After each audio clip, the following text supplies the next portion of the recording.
anggaran untuk mendukung kegiatan COVID-19.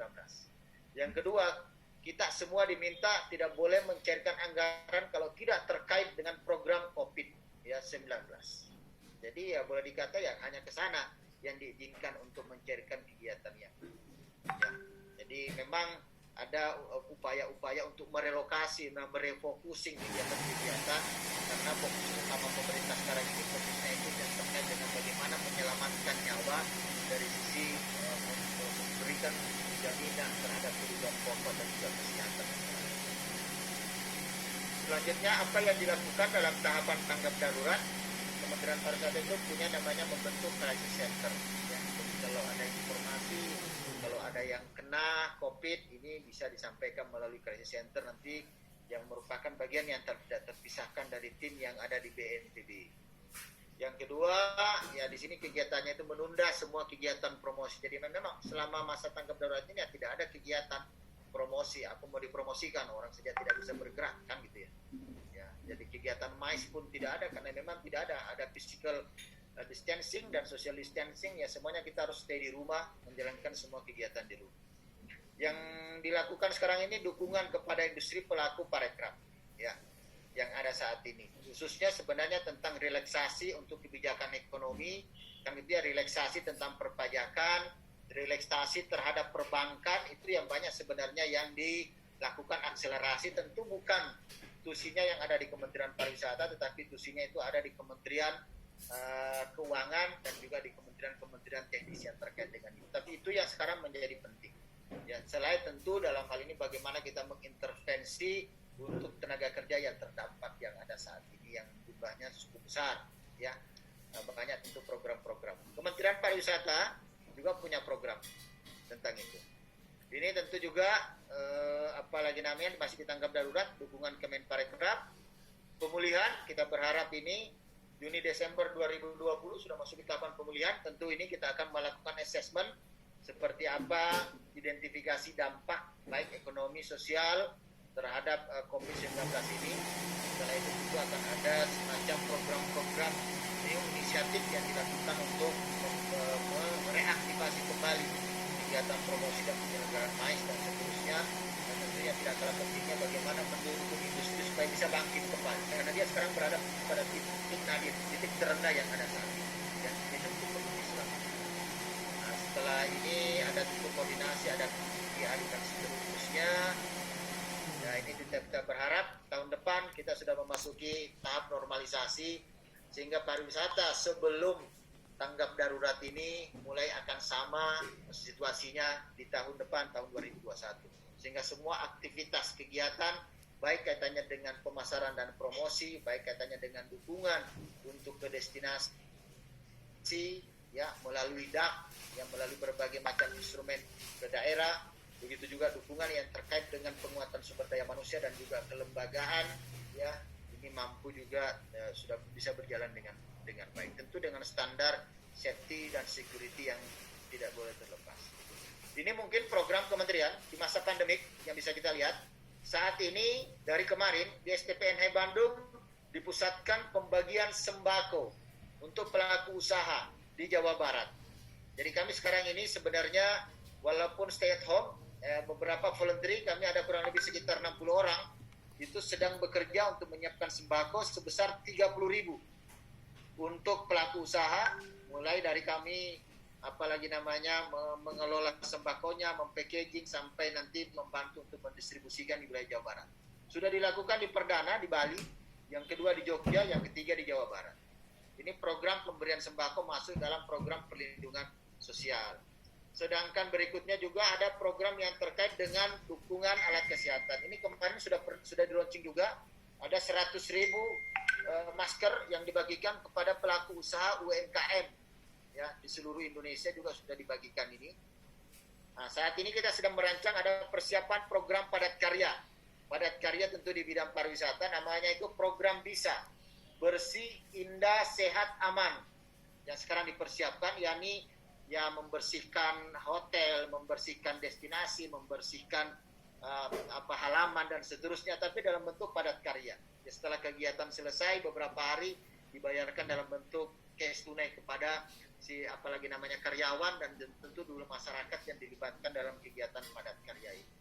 Ya, jadi ada program-program yang akan nanti dipersiapkan di dalam proses untuk menuju kepada recovery yang ada. Ya, ada juga program-program sekarang ini tentang online training yang dilakukan beberapa kegiatan tentu sesuai dengan tugas masing-masing kedeputiannya yang ada.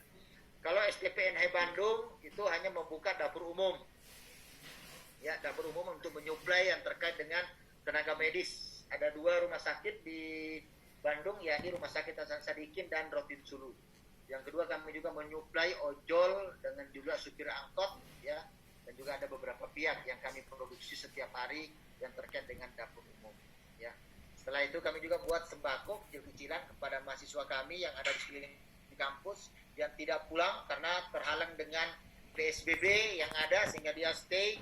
Kami juga menyuplai kepada apalagi namanya ya pegawai-pegawai kita lah di dalam yang terdampak yang ada.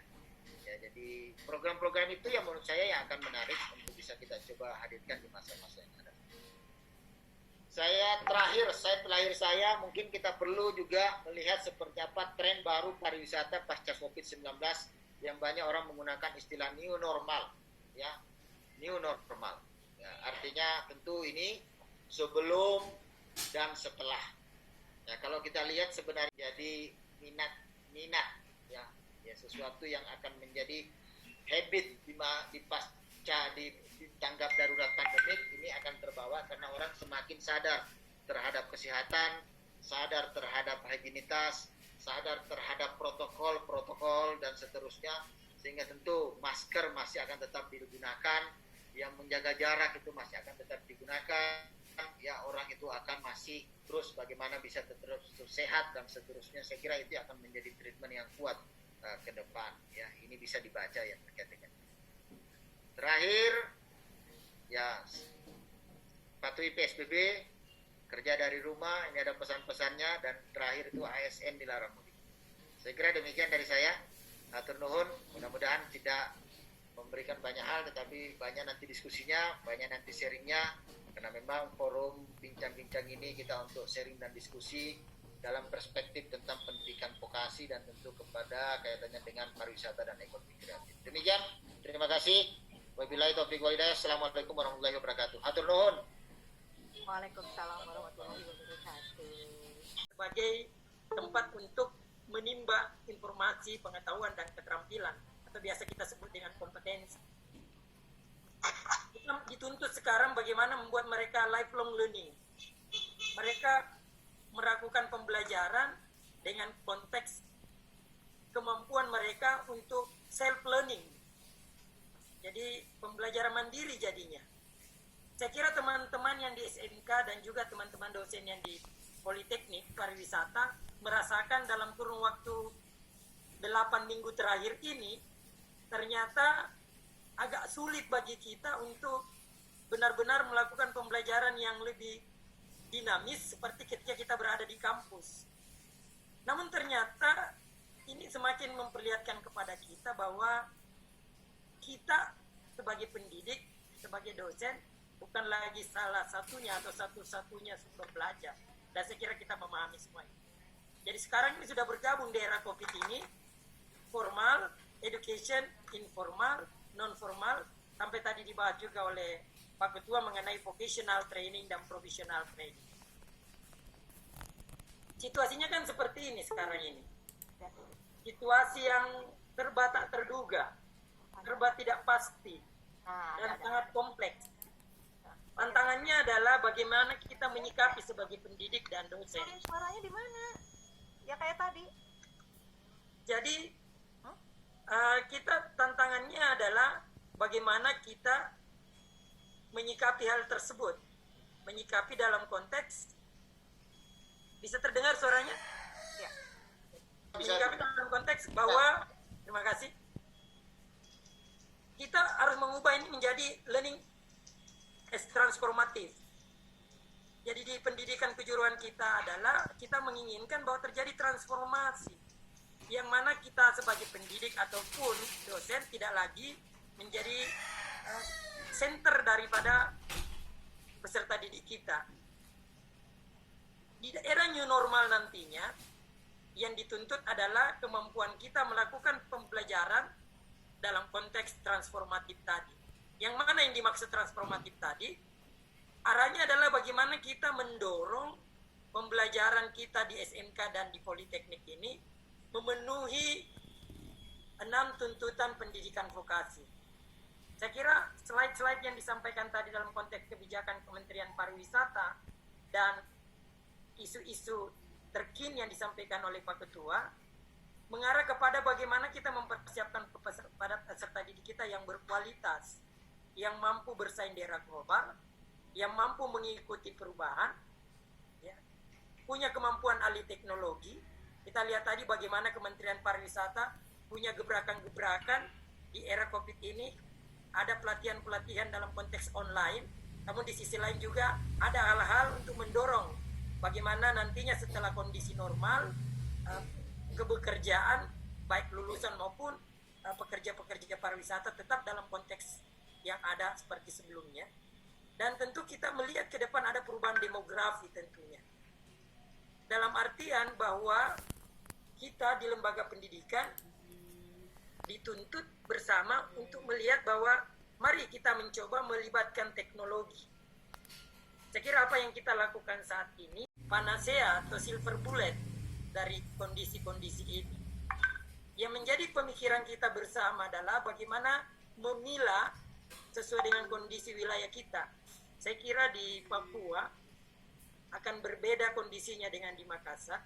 Mungkin di Papua lebih baik dalam konteks jaringan, tapi mungkin ada wilayah di Makassar yang konteks jaringannya kurang baik. Mungkin di Aceh lebih baik dari kondisi yang ada di Kalimantan, di Jawa. Itu semua kita harus pikirkan sebagai pendidik. Saya kira banyak pihak dan banyak kajian pada hari-hari terakhir ini mendorong kepada kita untuk menggunakan teknologi dalam pendidikan kejuruan. Sehingga yang terjadi adalah VET, Vocational Education dan Training, apakah konteksnya politeknik dalam tataran pendidikan tinggi atau SMK pada tataran pendidikan menengah, tidak menjadi lagi terminal. SMK, Politeknik Pariwisata atau STP, tidak lagi menjadi satu-satunya sumber untuk mengembangkan keterampilan. Padahal di sisi lain, dunia industri menginginkan bahwa COVID bukan menjadi halangan bahwa setelah COVID ini, lembaga-lembaga pendidikan tetap punya kemampuan menghasilkan tamatan-tamatan yang memiliki kompetensi.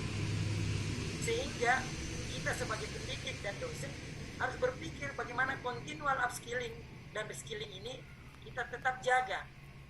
Poin ketiga tadi saya catat dari pemaparan Pak Ketua tadi adalah harus ada hubungan yang erat antara dunia pendidikan dan industri.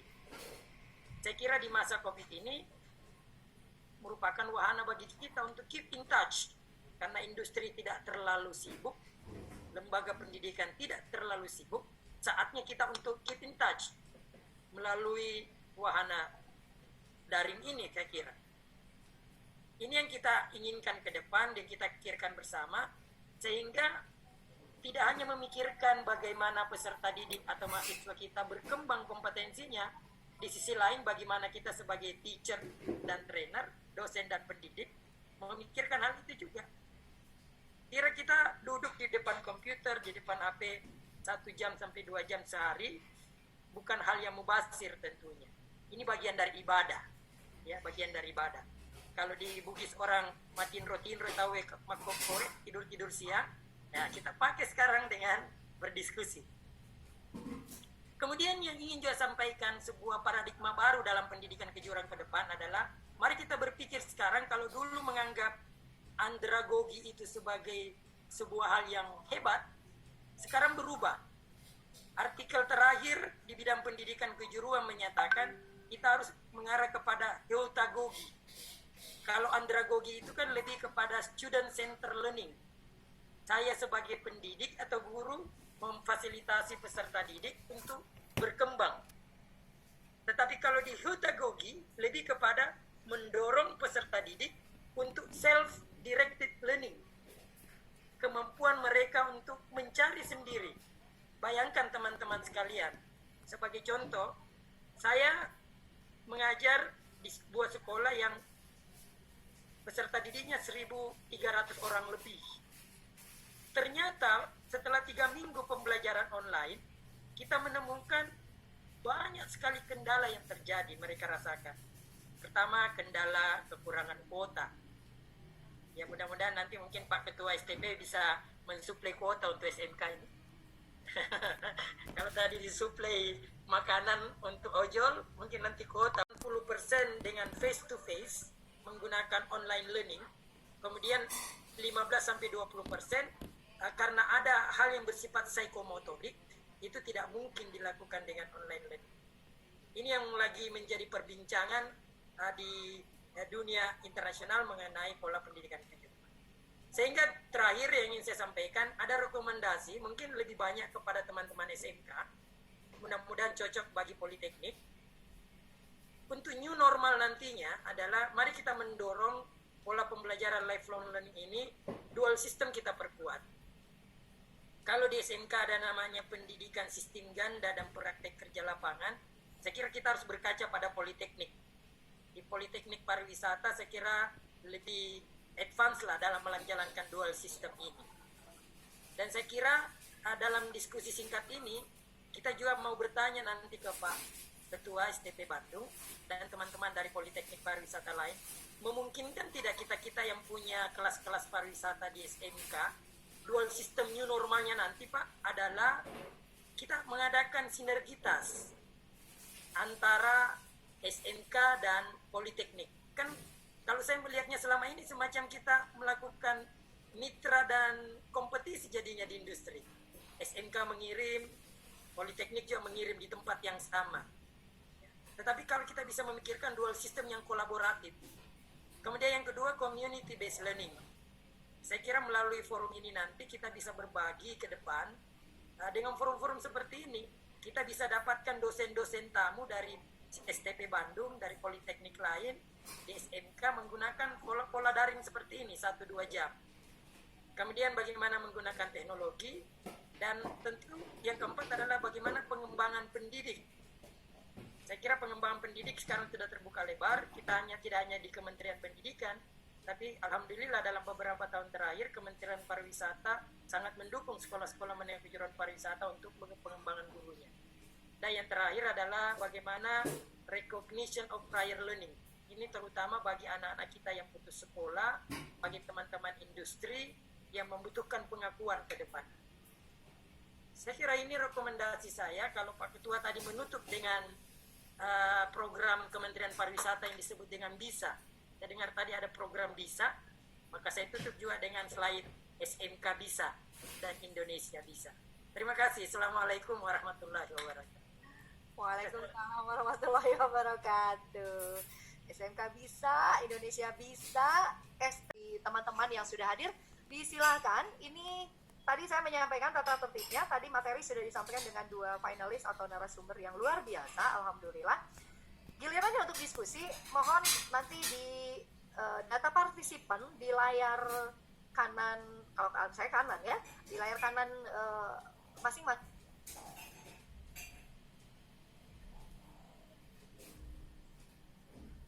Jadi saya akan mengecek dari sana, Bapak Ibu menyampaikan raise hand, maka di sana akan kami utamakan, prioritaskan untuk memberikan kalau teman-teman ini